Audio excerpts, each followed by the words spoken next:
भीमकुंड के पहले आचार्य अच्युताचार्य जी एक महान साधक और ज्ञान के प्रतिपादक थे, जिनकी साधना स्थली भीमकुंड की गुफाएं थीं। एक बार जब उन्होंने रात्रि साधना का संकल्प लिया, तब उनके कुछ शिष्य भी उनके साथ इस रहस्यमय यात्रा का अनुभव करने की जिद करने लगे। आचार्य जी ने उन्हें बहुत समझाया कि यह साधना अत्यधिक अनुशासन और आत्मबल की मांग करती है, लेकिन शिष्यों ने उनकी एक न सुनी मजबूरी।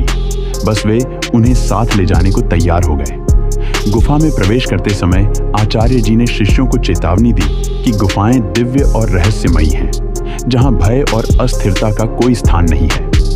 फिर उन्होंने शिष्यों को एक जगह बैठाकर एक रेखा खींचकर शिष्यों को उसके भीतर बने रहने का निर्देश दिया और कहा कि जब तक मैं न आ जाऊं, इस रेखा से बाहर नहीं आना, और खुद एक गुफा में साधना के लिए चले गए।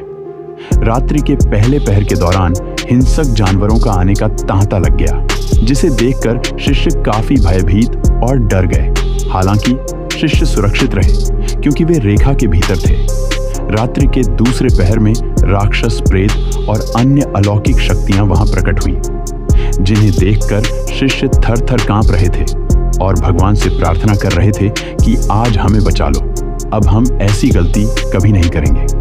रात्रि के अंतिम प्रहर में दिव्य संतों का आगमन हुआ, जिनके प्रभाव से शिष्य गहरी निद्रा में चले गए। सुबह जब आचार्य जी ने उन्हें जगाया तो उन्होंने रात की घटनाओं का वर्णन किया।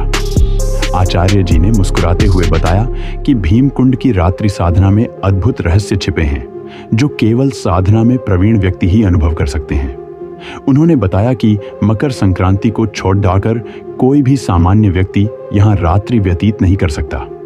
बताते हैं कि वे तीनों रहस्यमय गुफाएं आज भी भीमकुंड में स्थित हैं, जिनसे रात को अलौकिक शक्तियां निकलती हैं।